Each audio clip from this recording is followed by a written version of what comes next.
नि of course घन्टीलाई नै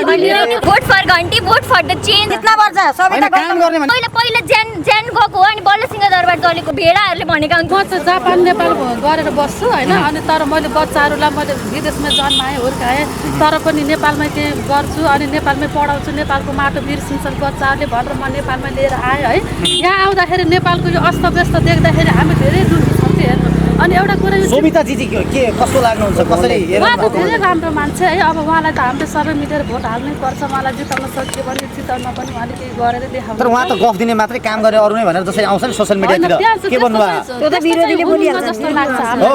विरोधीले के भन्नुभएको छ दिदी यो त भन्छन् नि त काम गर्ने एकातिर विरोधीले राम्रो मान्छेलाई त पछाडि पारिहाल्छ जस्तो सत्तर बनेर आएको मान्छेले त मित्रलाई त हेर्दै हेर्दैन जित्न पर्छ सबै हैन त काम गर्ने भने हामी हो भनेर उहाँले अरूले भन्नुहुन्छ भन्ने त्यो भन्ने त पछि लाउनै हुन्न के त्यो गतिलो मान्छेले भन्दैन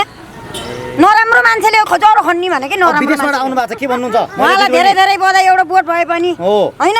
माथि जाओस् भनेर आउनु भएको उहाँलाई पनि धेरै धेरै धन्यवाद पनि मैले घन्टीमा ल्याइसकेँ घन्टीलाई नै दिन्यो हामी त अहिले 3 वर्ष भयो दिदी कसलाई दिने हो घन्टीलाई नै जेनी हुनुहुन्छ जेनी के भन्नुहुन्छ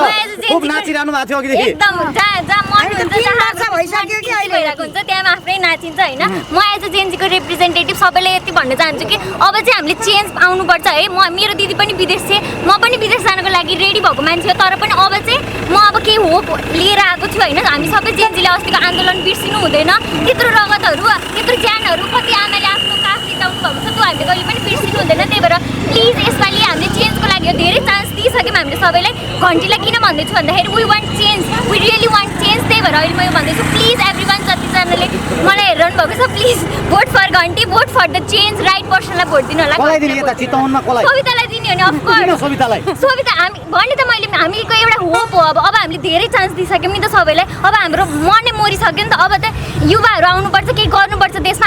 हामी जस्तोलाई अब विदेश जान नपरोस् जसले पनि 12 भ्याउनुपर्छ के भन्छ म विदेश जाने हो त्यो भनेर भएन अब चाहिँ हामीले चाहिँ नेपालमै के गर्नुपर्छ उहाँहरू आएपछि हाम्रो एउटा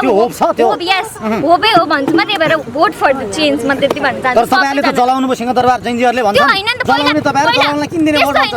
पहिला ज्यान गएको हो अनि बल्ल सिंहदरबार दलेको पहिला सिंहदरबारबाट 24 गतेदेखि 23 गते